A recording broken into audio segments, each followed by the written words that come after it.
Hey guys, it's Sarah, the Real Simple Mama, and you do not want to see me right now. It is muddy and nasty out here, and I kind of look like muddy and nasty right now. So we've been out here working on the fencing for Jurasschic Park 2.0, the new and improved version. So this is a quick tour of the materials that we're using and the plan that we have. We wanted to upgrade the yard of this, or the fence, I guess, of this little zone for our chickens for a couple of reasons. First of all, we adopted a dog named Penny Lane, and I'll be putting a video up on my channel soon about just things that we did to help train her. She now doesn't try to get into the chicken yard or anything like that, but we do know that at least one adjacent neighbor also has a dog. There's feral cats in the area, etc., etc. So we wanted to buff up our fencing a little bit. We have used these wooden T-posts, which have, well, or used to have a revolving, like this one does, a revolving little 2x4 piece that you essentially can use to, and I'm not going to force it because it's all warped up, but you turn it 180 degrees, can put rabbit wire in, and then you turn it back to 180, and now it's holding that in place. But these things are just old. They're only about 5 feet tall, and we feel like we wanted something, excuse me, I'm speaking, and we wanted something a little bit more sturdy. So we bought a couple of things, and really super fast, I'm going to show you what we ended up not using. We bought this stuff either at Lowe's or at Tractor Supply. This is essentially just a garden stake. It's basically just a plastic pole that has a steel core. The whole thing is about 1 inch in diameter, and you can see, I mean, it looks like just like those tomato stakes, right? Like these smaller stakes that you use for propping up like little baby plants, things like that. We bought that. Ooh, somebody's super cool. We bought those stakes as a backup plan because those of you who have seen some of my recent videos, you know that this whole zone is totally full of rocks, and we can't get some of these posts and other things in the ground because rocks have been such a problem. But we did get lucky. And so this is what we've ended up using, and I'm showing you the dark green pole right there with the white top. That is a solid steel post. It's just a heavy duty utility post. I bought those at Tractor Supply. I'm sorry, by the way, those tomato stakes were a little over $5 each, I think. These are the 8-foot version of these utility posts, solid steel with these little notches on them. And they were less than $7 each from Tractor Supply for the 8-foot size. And they also come with a whole bunch of little hooks that you can use to affix things. So they're sort of, you know, just general all-purpose for making fencing or for whatever you want to do. We did have to buy a special tool, which I'll show you in a minute, that basically hammers these bad boys into the ground. It's pretty intense.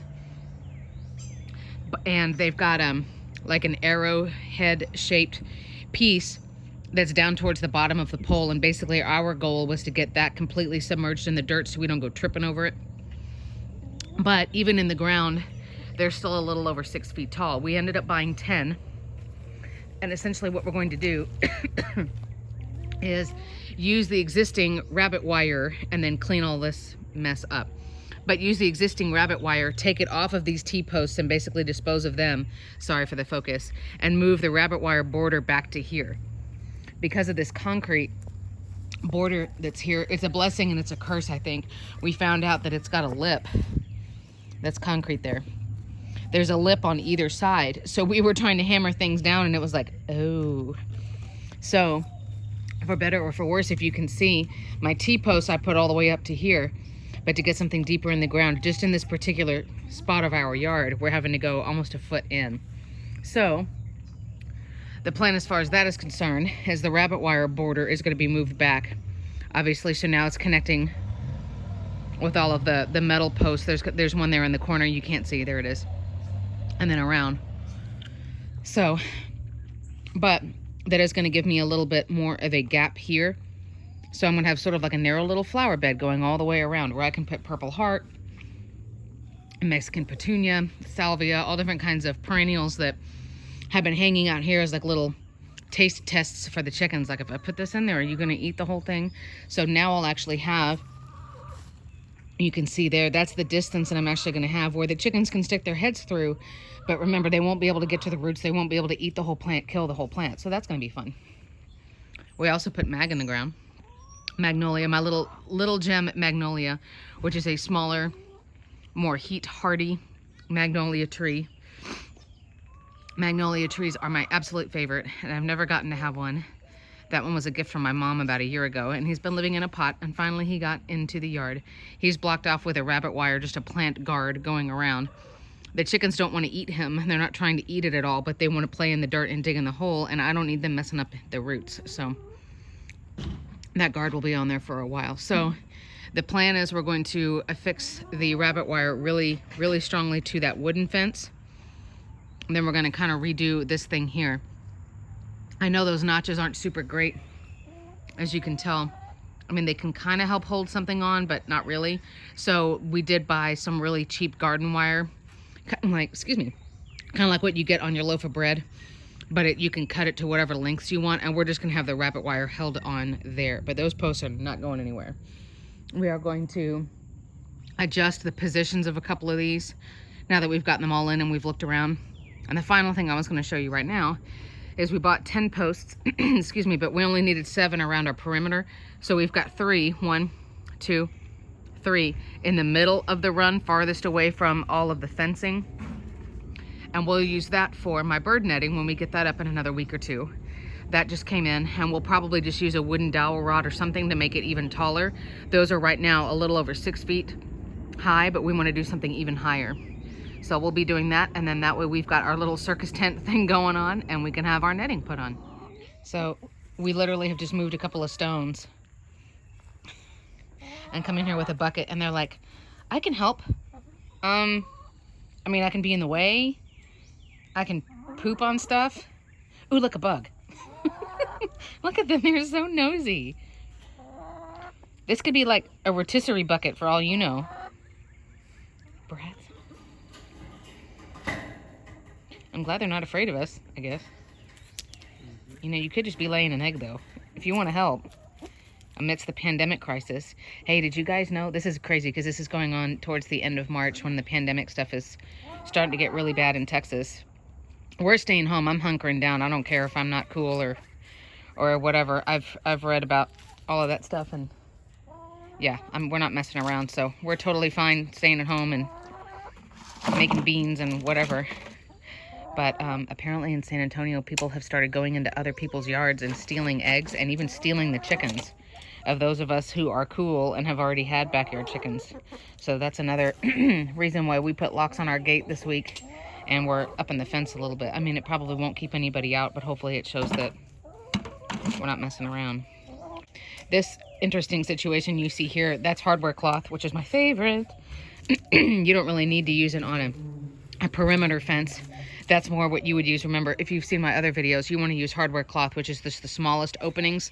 It's like less than ½ an inch on anything that's directly between a sleeping chicken and, you know, a predator, a possible attack. But we had some extra rolls left over, and that is one of my favorite plants. It's a Texas perennial called Esperanza, and that is the orange one. Esperanza means hope, which I think is really neat.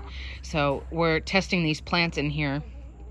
I know they're not toxic to chickens, but I want to see, are you going to totally tear this up, or are you going to leave it alone before I even put them in the ground? And then if I do end up putting it in the ground right there, then that guard will stay on it for a while to give the plant a head start, to let it get established, let it spread out its roots a little bit, and then hopefully it can live in here without the chickens totally destroying it. I've got more than one. There's a gold Esperanza back over there. You can see past the magnolia tree. So we're going to beautify and, you know, upgrade all of our security here with these not so assistants. Okay, so it's evening, and I'm going to show you the progress really briefly, and then I'm going to show you the the separate tool that you need to put these in place. Oh man, I just have like super cool neighbors like all around me today, like woo. So sorry. So what we ended up doing is a side benefit from this, and this was my husband being amazing and being out here on a ladder all day. We had to cut this short here, but we were able to use only one piece of rabbit wire for this whole side all the way across. So that's been really nice. They did lose a little bit of square footage here, so we're just going to put the plants and things here. I'm going to plant some stuff here and have like a little zone. But now that, I don't know if you guys saw earlier, there were like rolls of rabbit wire here, and then another roll where it was like, this is the excess that we hadn't cut off. But now we're getting to use just one piece. So we have a lot of leftover material. Next steps. If you can see, I apologize that the light is not super great as I step in a hole here. So the rabbit wire is 5 feet tall. We've got another foot here, and then we might even extend it further with just wooden dowel rods just for the purpose of holding up that bird netting. So eventually we're probably going to do like double layers of rabbit wire, maybe even going the other way like some of you guys have suggested, so there's like a cross point. And again, I'm not doing all of these posts and this heavy duty stuff because I'm worried about the chickens getting out. It's kind of like the Rorschach situation. Is like, you know, I'm worried about you guys getting in here with me, so I'm worried about, you know, other things getting in here, cats, dogs, and all the other predators that we are inevitably going to be dealing with here. So we will eventually fill in that foot-long gap and put more rabbit wire or another thing, which, you know, instead of cutting it, because that's just such a pain to cut any of this kind of wire, we're probably just going to double layer like a full 5 foot. So most of it will be, you know, 2 layers going across. And then the reason I wanted these really long stakes, these are 8 feet tall, and we drove them almost 2 feet into the ground, is so that we can eventually do that bird netting too. And that's going to be interesting. But when we're done here, we're going to have a lot more landscaping. We are going to do more lighting. All of the bricks that you see around here, those pavers and things, I'm going to use them, I don't know for what yet, strategically, maybe make, no, I was going to say maybe make little flower beds that the chickens can dig in and destroy. So never mind. The wooden T-posts that I've got, we're probably going to upcycle those, use the wood for something else, maybe for building garden boxes, yay, or grazing boxes for the girls. Oh yeah, we got to get that going too. So we cut this chunk really short that I'm not super thrilled with how it looks, but function wise and using supplies that we were able to conserve a lot of that. So that's where we're at. The rabbit wire has been tied on all of these things. I have a new doorway now, so I'm not stepping over that gigantic crack in the concrete, and we've made it smaller. It's right here, but now it's going to be opening, not this piece of rabbit wire is opening now, I'm going to open that way. So in other words, the hinges, we've made it basically on the other side. So that's where we're at. And then we're going to be putting plants in the ground. It's going to get in the 90s this week, and all of this nasty mud mess will dry up because, you know, if you don't like the weather in Texas, just wait like, you know, 12 hours and it'll change. But we're going to start making it look nice. But this is like the Fort Knox version of our predator proofing, more than we've ever done. So now we're going to go look at the post driver. And essentially what you do is, in this case, my husband had to get up on a ladder, and you use the post driver and hold it with 2 hands. And it's a cylinder with handles, but the top of it is capped. So as you strike it down, the cap hits the top of this.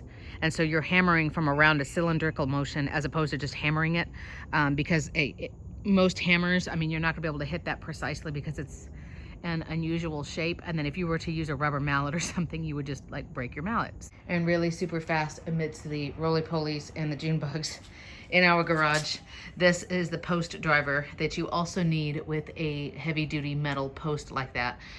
So you slide it over, you know, as far as it can go so that the top of the post is touching the top of the post driver, and then you drive it down with both hands. So that was super fun, but we'll show you the rest of the progress and the finished product once we get all of that taken care of.